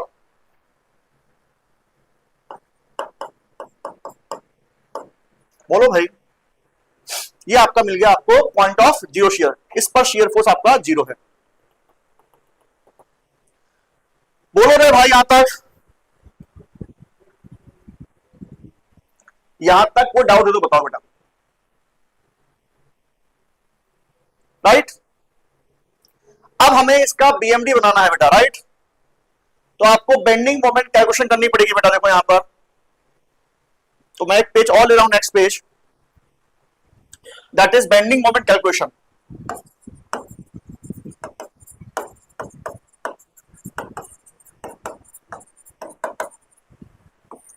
यहां अपना साइन कैलकुलेशन लिख दो बेटा। सेक्शन के लेफ्ट में आपको पता है बेटा जो सेगिंग मोमेंट्स होते हैं उन्हें हम मानते हैं पॉजिटिव। ये क्या है, सेगिंग मोमेंट्स हैं। लेफ्ट में क्लॉकवाइज को मानते हैं पॉजिटिव, राइट में एंटी क्लॉकवाइज को मानते हैं पॉजिटिव। ठीक है, और यहां पर जो हॉगिंग मोमेंट्स होंगे वो नेगेटिव होंगे। ये हमारा साइन कन्वेंशन है बेटा। यानी लेफ्ट में आप चेक करो तो क्लॉकवाइज विल बी पॉजिटिव, और लेफ्ट में अगर क्लॉकवाइज पॉजिटिव होगा तो लेफ्ट में anti clockwise will be negative. Right में अगर चेक कर रहे हो तो राइट में एंटी क्लॉकवाइज को अगर पॉजिटिव मान रहे हो तो राइट में क्लॉकवाइज विल बी नेगेटिव। तो this is the sign convention. Right, अब देखिए बेटा, आपको निकालना है बेंडिंग मोमेंट ए पर, बी पर, सी पर। इन सारे पॉइंट्स पर निकाल लो बेंडिंग मोमेंट। ए पर बेंडिंग मोमेंट निकालने के लिए आप चेक करिए उसके लेफ्ट में कितना मोमेंट है। बोलो भाई, ए पर आपको बेंडिंग मोमेंट निकालना तो आप चेक करिए उसके लेफ्ट में कितना मोमेंट है। तो ए के लेफ्ट में कोई ट्रांसवर्स लोड नहीं है, कोई वर्टिकल लोड नहीं है। बोलो भाई,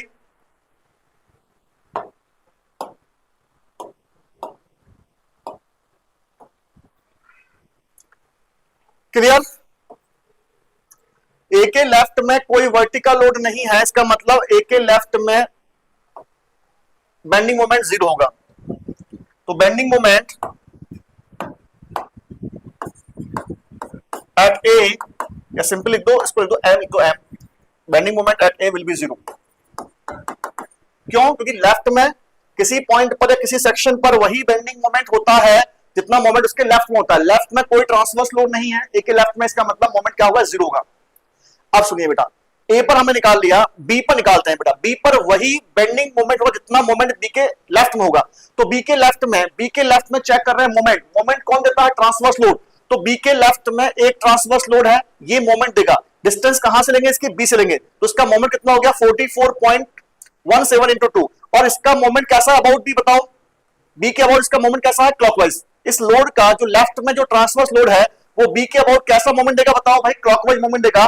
हमारा साइन कन्वेंशन क्या बोलता है? बताओ भाई, लेफ्ट में क्लॉकवाइज इज पॉजिटिव, लेफ्ट में क्लॉकवाइज पॉजिटिव, तो इसका जो मोमेंट होगा इट विल बी 44.17 इंटू 2, और लेफ्ट में क्लॉकवाइज है, it will B positive moment 44.17 into 2।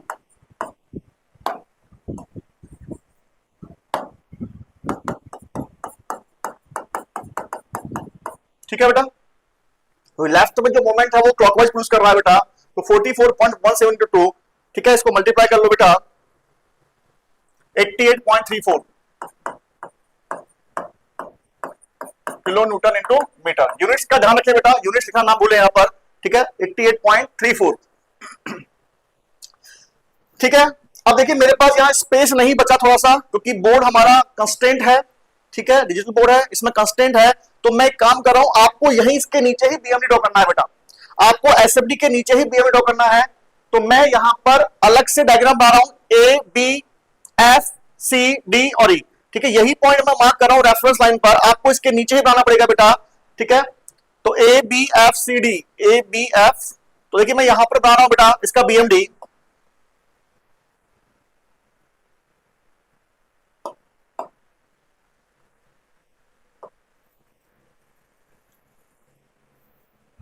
This is ए, ठीक है, इसके ऊपर एसएफडी था, दिस इज ए,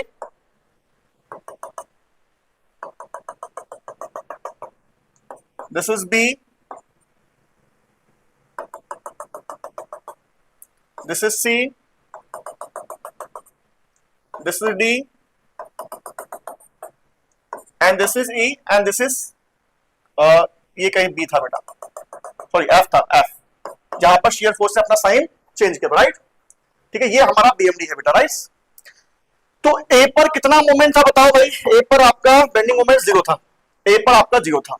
बी पर कितना है? 88.34 का, 88.34, ये मान लो पॉजिटिव वैल्यू है, 88.34 kilo newton into metre, right, ठीक है। अब सुनिए बेटा, एसएफडी आपका कांस्टेंट है तो बीएमडी बनेगा लीनियर कर्व, बोलो भाई, ये बनेगा स्ट्रेट लाइन के फॉर्म में, और यहां लिख दो it's a first degree linear curve, it's a first degree curve, clear, great, clear बेटा यहां तक। अब सुनना, बी तक हम पहुंच गए हैं, बी तक हम पहुंच गए, राइट। एफ पॉइंट पर भी आपको निकालना पड़ेगा, क्योंकि एफ पॉइंट पर एसएफडी ने अपना साइन चेंज किया है, इसका मतलब बेंडिंग मोमेंट मैक्सिमम होगा एफ पॉइंट पर, राइट।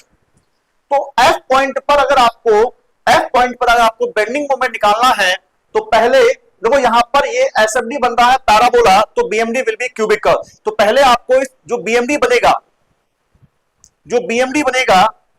बी से सी में, वो क्यूबिक कर्व बनेगा, उस क्यूबिक कर्व की इक्वेशन निकाल लो। कैसे? मेथड ऑफ सेक्शन से।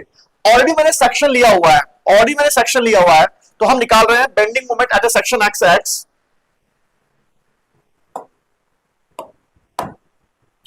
बेंडिंग मोमेंट निकाल रहे हैं सेक्शन एक्स एक्स, हम चेक कर रहे हैं सेक्शन के राइट में।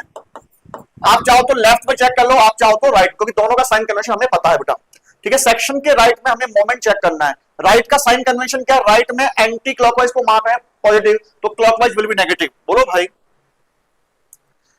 तो देखिए सेक्शन के राइट में कितने ट्रांसवर्स लोड है? एक तो छुटकू ट्रायंगल का नेट लोड है, ये मोमेंट देगा, और एक ट्रांसवर्स लोड ये रहा, ये मोमेंट देगा, और एक ट्रांसवर्स लोड ये रहा, इस यूडीएल का नेट लोड। तो तीन ट्रांसवर्स लोड है सेक्शन के राइट में, यानी तीन मोमेंट आएंगे।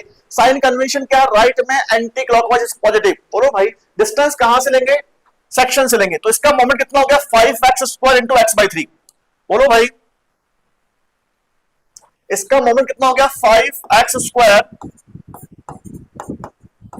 डिस्टेंस हमने कहां से लेंगे, सेक्शन से लेंगे बेटा, राइट। 5x² लोड था, डिस्टेंस कितनी x/3। अब मुझे बताओ इस लोड का जो मोमेंट होगा अबाउट दिस सेक्शन, इस सेक्शन डिस्टेंस आप सेक्शन से ले रहे हो, बोलो भाई, तो इसका मोमेंट कितना होगा इस सेक्शन के अबाउट, क्लॉकवाइज होगा ना बेटा। ये जो लोड है इस सेक्शन के अबाउट कैसे घुमाएगा, क्लॉकवाइज घुमाएगा। इसका जो मोमेंट है वो क्लॉकवाइज है। राइट में हम चेक कर रहे हैं, राइट में अगर एंटी क्लॉकवाइज होता तो उसे पॉजिटिव मानते, बट राइट में क्लॉकवाइज है, it will be negative moment, it will be negative moment, it will be negative moment, right. इसके अलावा देखिए, इसके अलावा देखिए राइट में ट्रांसवर्स लोड और है 55.8, डिस्टेंस कितनी है इसकी 2 + x, तो इसका मोमेंट हो गया 55.83 इंटू 2 + x, 55.83 2 + x। बोलो भाई, इसका जो मोमेंट होगा इस लोड का अबाउट दिस सेक्शन कैसा होगा बताओ भाई। इस लोड की टेंडेंसी क्या है, सेक्शन के अबाउट, इस लोड का जो मोमेंट होगा इस सेक्शन के अबाउट कैसा होगा, एंटी क्लॉकवाइज होगा ना। राइट में एंटी क्लॉकवाइज को हम क्या मानते हैं, पॉजिटिव, तो it will be the positive moment. इसके अलावा देखिए बेटा, राइट में एक वर्टिकल लोड और है सेक्शन के 20 का, डिस्टेंस कितनी है सेक्शन से 2 + 1 3 + x 3 + x, और इस लोड का जो मोमेंट है अबाउट दिस सेक्शन कैसा है बताओ, क्लॉकवाइज। राइट में एंटी क्लॉकवाइज को पॉजिटिव मानते हैं तो क्लॉकवाइज विल बी नेगेटिव, तो 20 इंटू 3 + x का नेगेटिव मोमेंट आ गया बेटा।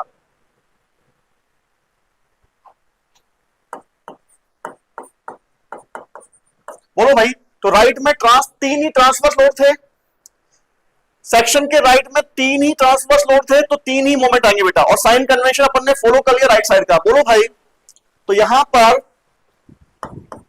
माइनस का 5/3 इंटू x³ प्लस, इसको 2 से मल्टीप्लाई करो बेटा, 55.83 into 2, it will B plus, बोलो भाई,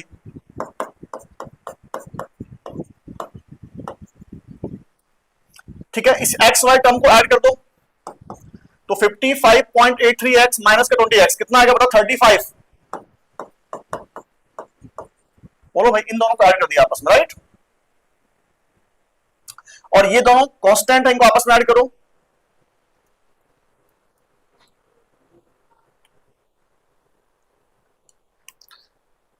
uh, 51.66 प्लस का 51.66, ठीक है।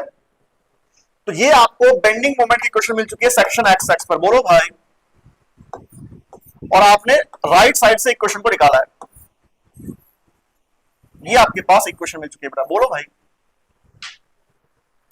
अब सुनिए, ये इक्वेशन किस जोन में होल्ड करती है, बी से सी में। हमें एफ पॉइंट पर शियर निकालना, हमें एफ पॉइंट पर निकालना है बेंडिंग मोमेंट। बोलो भाई, तो एक्स कितना हुआ, एफ पॉइंट का एक्स कितना है, एक्स कितना है 2.6 है। तो अगर आपको एफ पॉइंट पर बेंडिंग मोमेंट निकालना है तो इस इक्वेशन में एक्स के वैल्यू 2.67 पुट कर दो बेटा। तो अगर आपको बेंडिंग मोमेंट निकालना है एफ पॉइंट पर, तो इस इक्वेशन में क्या करिए, जो आपने सेक्शन एक्स एक्स पर बेंडिंग मोमेंट निकाला, इस इक्वेशन में एक्स की वैल्यू 2.67 पुट कर दो बेटा, 2.67।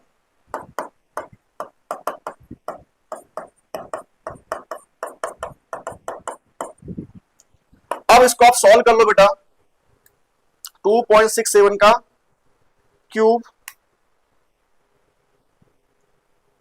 इंटू 5,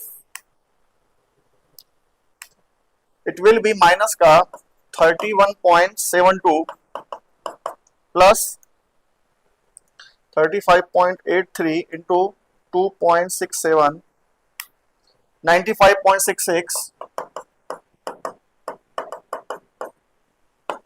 ठीक है।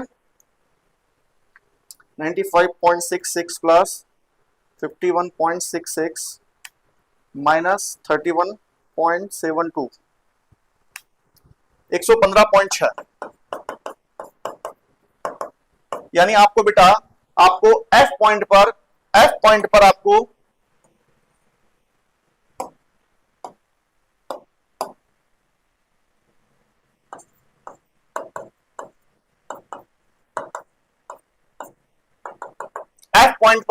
तो देखो शियर फोर्स ने साइन चेंज किया बेटा, शियर फोर्स ने साइन चेंज किया, इसका मतलब एफ पॉइंट पर आपका बेंडिंग मोमेंट मैक्सिमम होगा। तो आप देखिए वैल्यू और बढ़ गई है बेटा 115.6, ठीक है, आप ऊपर जाओगे कहीं और 115.6,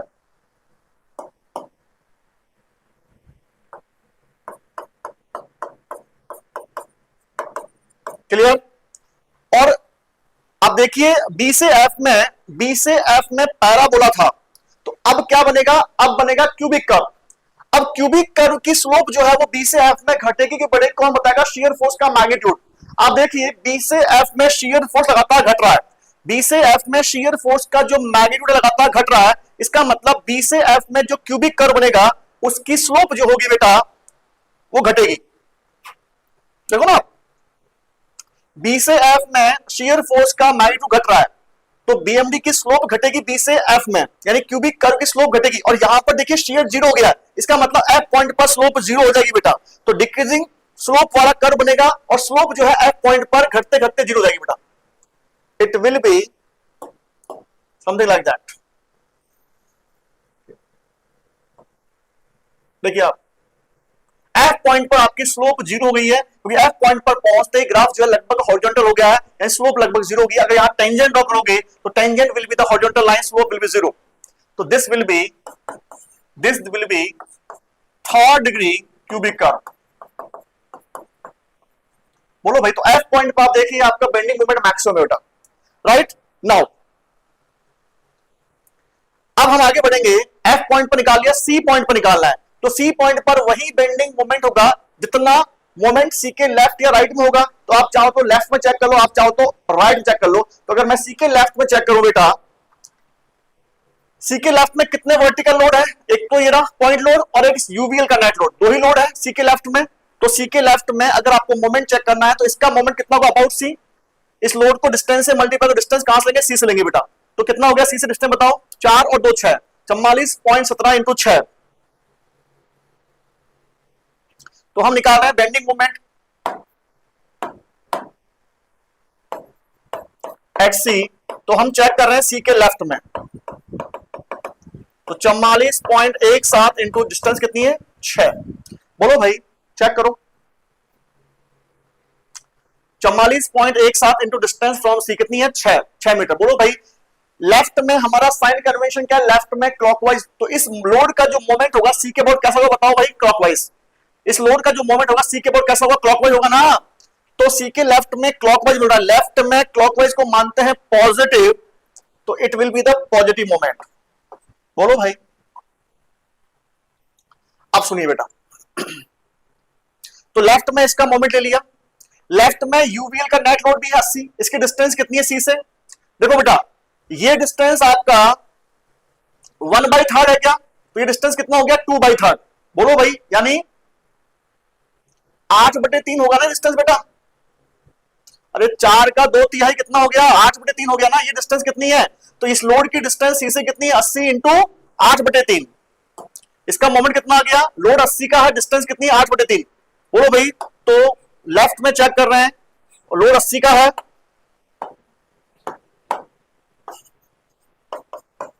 डिस्टेंस 8/3 है, और इसका जो मोमेंट है, इसका जो मोमेंट है इस लोड का अबाउट सी कैसा है बताओ, सी के अबाउट कैसा मोमेंट प्रोड्यूस करेगा बताओ, ये एंटी क्लॉकवाइज। लेफ्ट में क्लॉकवाइज को मानते हैं पॉजिटिव, तो लेफ्ट में anti clockwise will be negative, तो this moment will be negative. बोलो भाई, तो आपने सी पर निकाला तो आपने देखा सी के लेफ्ट में दो ही मोमेंट आएंगे, एक तो इस वर्टिकल लोड का मोमेंट आएगा और एक इसका मोमेंट आएगा। बोलो भाई, और साइन कन्वेंशन आपने फॉलो कर लिया है। बोलो भाई, तो इसको सॉल्व कर लो, 44.17 into 6, it will B 265 minus 8 8 64 640 भाग 3 213.3, तो ये आ गया आपका 265.02 माइनस 213.3, 51.72, और मोमेंट है तो किलो न्यूटन इंटू मीटर में आएगा बेटा। तो इसका मतलब देखिए अब आपका बीएमडी नीचे आएगा बेटा, 51.72 पर जाएगा। 51.72 मतलब इससे नीचे आना है, आपको यहां पर आएगा 51.72, ठीक है। 51.72 kilo newton into metre, right. और ये फिर से बनेगा क्यूबिक कर्व, हुआ क्योंकि एफ से सी में आपका सेकंड डिग्री, ये कौन सा कर्व है, दिस सेकंड डिग्री पैराबोला, बोलो भाई।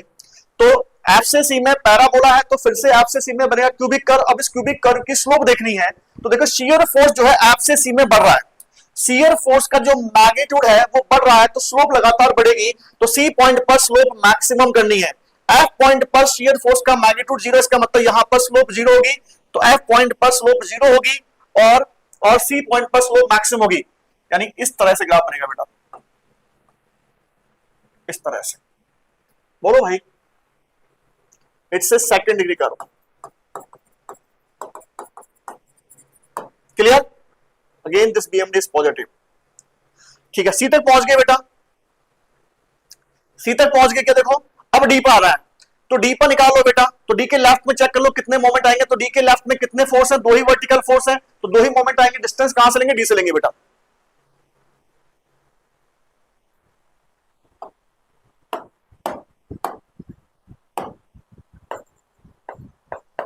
तो हम चेक कर रहे हैं डी के लेफ्ट में, तो एक फोर्स था 44.17 है। डिस्टेंस कितनी होगी डी से, बताओ अब इसकी डिस्टेंस डी से कितनी है, 4 और 2 6 और 2 8 मीटर। और इसका मोमेंट कैसा होगा, लेफ्ट में क्लॉकवाइज मोमेंट देगा। डी के अबाउट कैसा मोमेंट देगा, ये लोड जो है क्लॉकवाइज देगा, लेफ्ट में clockwise positive, it's a second moment, it's a second moment. 4 और 6 8, तो डिस्टेंस आपकी 8 हो गई, राइट। इसके अलावा लेफ्ट में एक फोर्स और था जो एंटी क्लॉकवाइज मोमेंट है, रस्सी वाला, तो ये रस्सी वाला। इसकी डिस्टेंस कितनी है डी से, 2, और ये था आपका 8/3, तो 2 + 8/3, तो एलसीएम लोगे तो 14/3 आ गया बेटा एलसीएम, तो 14/3 डिस्टेंस हो गई बेटा।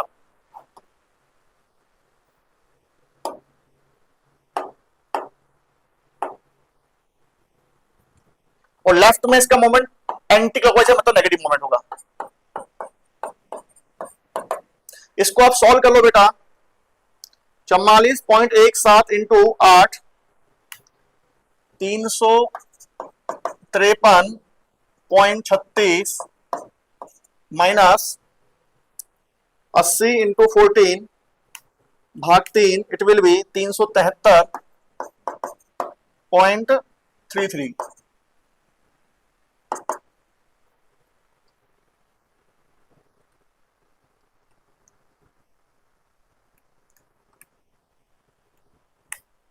माइनस का 19.97, बोलो भाई।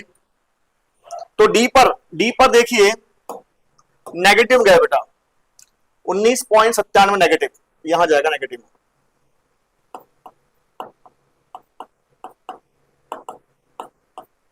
बोलो भाई।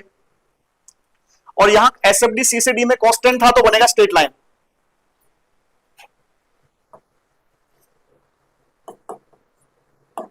अब देखिए यहां पर आपको पीओसी मिल गया, E A B C D E F, इसको जी पॉइंट बोल दिया। This is point of contraflexure, this is POC. क्या है ये, पीओसी है, पॉइंट ऑफ कॉन्टा फ्लेक्चर है। क्या आप इस पीओसी की पोजीशन निकाल सकते हो क्या बेटा, कि जो पीओसी मिला है हमें वो डी पॉइंट से या सी पॉइंट से कितना दूर है, निकाल सकते हो कैसे। मान लो डिस्टेंस कितनी आपकी एक्स है, पीओसी जो है मान लो यहां से एक्स डिस्टेंस पे मिला, तो ये कितना हो गया बताओ भाई। टोटल कितना था सी डी के बीच में, सी और डी के बीच की डिस्टेंस 2 थी ना, तो दिस इज 2 - x। बोलो भाई। तो सिमिलर ट्रायंगल की प्रॉपर्टी इस्तेमाल करके हम पीओसी की लोकेशन निकालते हैं क्या। ये देखो ये वाला ट्रायंगल और ये वाला ट्रायंगल, दोनों सिमिलर ट्रायंगल्स है क्या। तो by using the property of similar triangles we can calculate the value of x। तो इस वाले ट्रायंगल और इस वाले ट्रायंगल को हम सिमिलर ट्रायंगल मान सकते हैं क्या दोनों को? तो दोनों ट्रायंगल्स की हाइट का रेशियो, इसकी हाइट कितनी है 51.72, इसकी हाइट कितनी है 19.97। तो नेक्स्ट पेज पे ले लेता हूं मैं, या यही लिख देता हूं।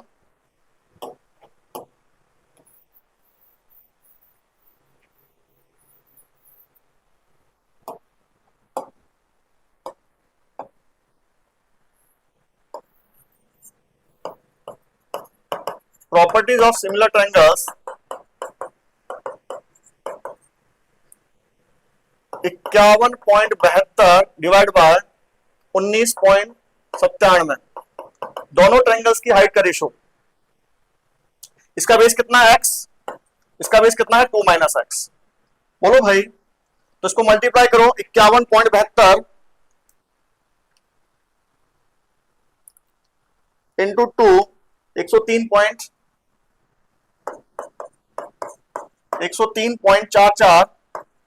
Minus 51.72 into x, 19.97 into x. X निकल जाएगा बेटा यहां से, एक्स वाई टर्म एक तरफ ले जाओ, ऐड कर दो। 51.72 प्लस 19.97,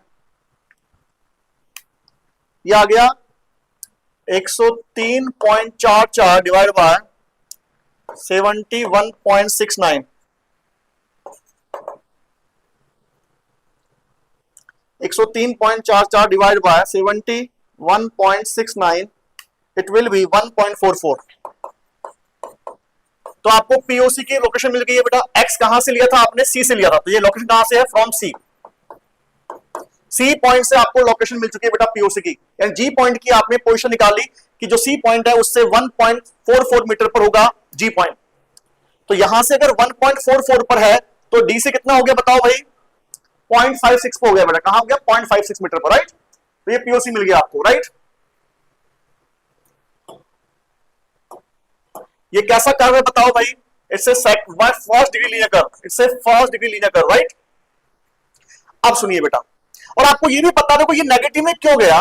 डी पॉइंट जो था सिंपल सपोर्ट था बेटा। देखो देखो यार, डी पॉइंट एक सिंपल सपोर्ट था। मैंने आपसे कहा था बेटा कि ओवरहैंगिंग बीम में जिस साइड से ओवरहैंग होता है, देखो ये वो सपोर्ट है जैसे बीम बाहर निकला हुआ है, इसलिए यहां पर आपको नेगेटिव मिलेगा। 100% नेगेटिव मिलेगा बेटा यहां पर, क्योंकि इस सपोर्ट पर बीम बाहर निकला हुआ है। तो this is the overhang support, this is the overhang support पर, ओवरहैंग सपोर्ट पर हमेशा नेगेटिव मिलता है बेंडिंग मोमेंट। ओवरहैंग सपोर्ट पर आपको हमेशा नेगेटिव मिलेगा, और देखिए मिल भी रहा है बेटा, देख लो आप, मिल भी रहा है, देखो नेगेटिव मिल रहा है। अब सुनिए बेटा, डी से ई में आपका लीनियर कर्व है, तो यहां बनेगा parabola, BMD will be parabolic curve. और आपको पता है बेटा फ्री एंड पर हमेशा बेंडिंग मोमेंट जीरो होता है। ये फ्री एंड है क्या बीम का? क्योंकि यहां पर कोई सिंपल सपोर्ट नहीं है, फ्री एंड पर हमेशा बेंडिंग मोमेंट जीरो होता है। तो आप डायरेक्ट बोल सकते हो कि bending moment at the E point will be zero. तो बेंडिंग मोमेंट जो होगा ई पर कितना आएगा बेटा? जीरो आएगा, क्योंकि फ्री एंड है और फ्री एंड पर हमेशा जीरो होगा। या आप चेक कर लो, ई पॉइंट पर वही बेंडिंग मोमेंट होगा जितना मोमेंट इसके लेफ्ट या राइट में होगा। बोलो भाई, लेफ्ट से चेक कर लो चाहे राइट से, तो ई के राइट में कोई ट्रांसवर्स लोड ही नहीं है, ई पर वही होगा जितना उसके राइट में होगा। तो राइट में आपको मोमेंट चेक करना है, तो ई के राइट में कोई ट्रांसवर्स लोड नहीं है, इसका मतलब ई पर बेंडिंग मोमेंट जीरो आएगा। ये डायरेक्ट बोल सकते हैं फ्री एंड पर हमेशा बेंडिंग मोमेंट जीरो होता है बेटा, राइट। अब सुनना बेटा, यहां एसएफडी लीनियर कर्व है तो बीएमडी बनेगा पैराबोला। अब इस पैराबोला की स्लोप देखनी है, तो यहां पर देखिए शियर फोर्स लगातार घट रहा है, इसका मतलब बीएमडी की स्लोप घटेगी, और यहां पर शियर जीरो हो गया, इसका मतलब इस पॉइंट पर स्लोप जीरो करनी है आपको। तो डिक्रीजिंग स्लोप वाला पैराबोला बनेगा और ई पॉइंट पर स्लोप जीरो हो जाएगी बेटा। तो डिक्रीजिंग स्लोप वाला पैराबोला बनेगा और यहां पर स्लोप जो है घटते घटते जीरो हो जाएगी बेटा, राइट।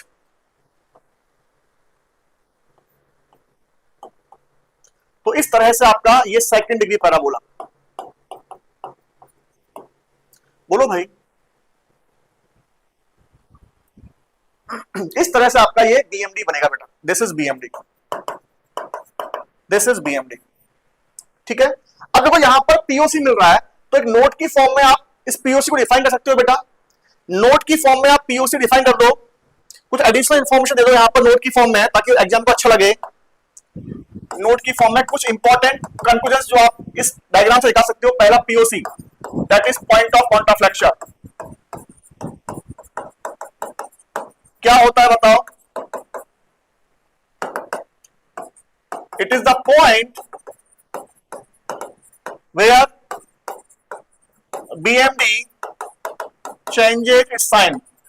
जहां पर बीएमडी अपना साइन चेंज करता है उसे बोलते हैं पॉइंट ऑफ कॉन्ट्राफ्लेक्शन। बोलो भाई, एक तो एडिशनल इंफॉर्मेशन ये मिली आपको, और आपने क्या देखो यहां पर, देखो एक पॉइंट और बोल सकते हो आप, इस एफ पॉइंट पर एसएफडी ने अपना साइन चेंज किया, इस एफ पॉइंट पर एसएफडी ने अपना साइन चेंज किया। बोलो भाई, तो आप देखिए एफ पॉइंट पर आपको बेंडिंग मोमेंट मैक्सिमम मिला है। बोलो भाई, देखो आप एफ पॉइंट पर आपको बेंडिंग मोमेंट मैक्सिमम मिला है।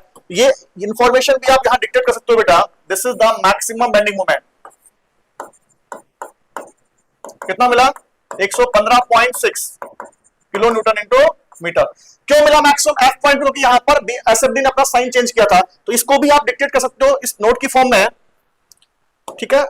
इट विल ये एक अच्छा इंपैक्ट देगा एग्जाम में पढ़ कर। कुछ आप कुछ डायग्राम से कुछ कंक्लूजन लिख देते हो तो बेटा, पहला इंपॉर्टेंट पॉइंट। सेकंड पॉइंट क्या है? Since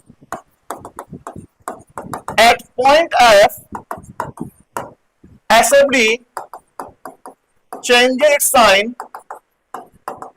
therefore bending moment is maximum at point F। एक आपने कंक्लूजन इस्तेमाल किया, इसके अलावा आपने क्या कंक्लूजन इस्तेमाल किया यहां पर बताइए।